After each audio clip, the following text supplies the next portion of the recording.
मैं विमला त्रिपाठी सोहर गा रही हूँ। अगर आप लोग को अच्छा लगे तो लाइक और सब्सक्राइब जरूर करिएगा। पाँच ही भैया के बहिनी हाई बाबा के दुलारी हाई बाबा के दुलारी हाई हो। ए सखी हो माँ के प्राण आधार हाई सैया हो। बिरही बोले बझनिया कहिबो बुलावेले बझनिया कहिबो बुलावेले हो। ए सखी हो दहिया पर 10 थाना सोनाबाड़ 20 थाना चांदीबाड़ 20 थाना चांदीबाड़ हो। ए सखी हो तब नाही सूरती सोहावन एक हो। लालन बीन एक हो बाबुल बीन हो। ए सखी हो तब नाही गोदिया सोहावन एक हो बाबुल बीन एक हो बाबुल बीन हो। घुमरी घुमरी सूरज जल देले सी सूरज के मानाइले सूरज पैया पड़िले हो। ए बाबा तनिए होइती सहैया हो होरिलवा गोदिया देती हो बझनिया नैया छुटिते हो बझनिया नैया छुटितन हो। सासु के सासु नाही जनलू हो ससु के लिपल भुइया कड़लू हो लिपल भुइया कड़लू न हो।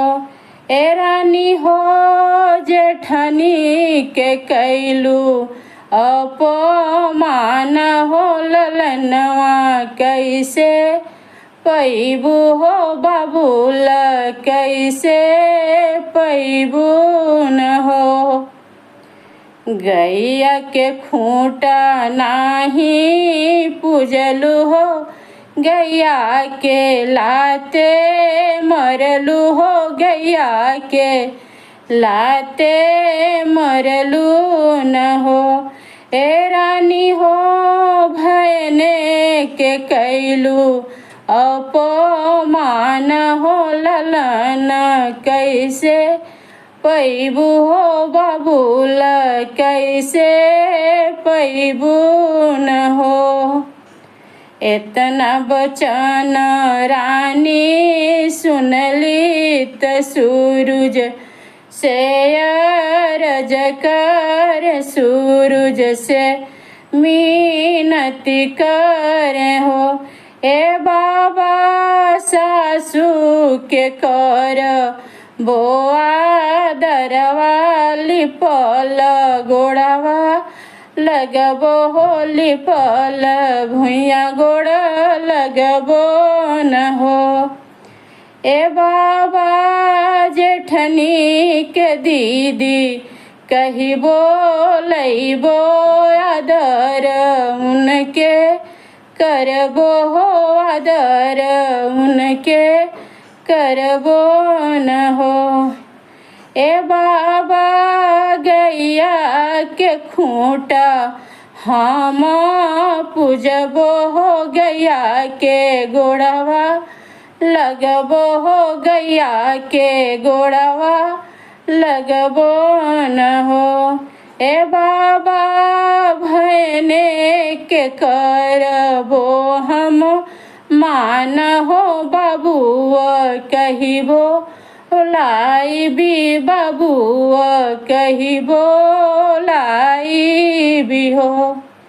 ए बाबा हमरो गलतिया माफ कर दी हो बझनिया, नैया छोड़ाई हो होरिलवा गोदिया, दे दी हो बाबूल गोदिया दे दे हो। चुप हो खए रानी चुप हो खजानी, तू ही रोवहु जानी तू रोवहु हो। ए रानी आजुए के नौवे हिनवा हो ललना तोहरे होई है हो बाबूल तोहरे होई हान हो।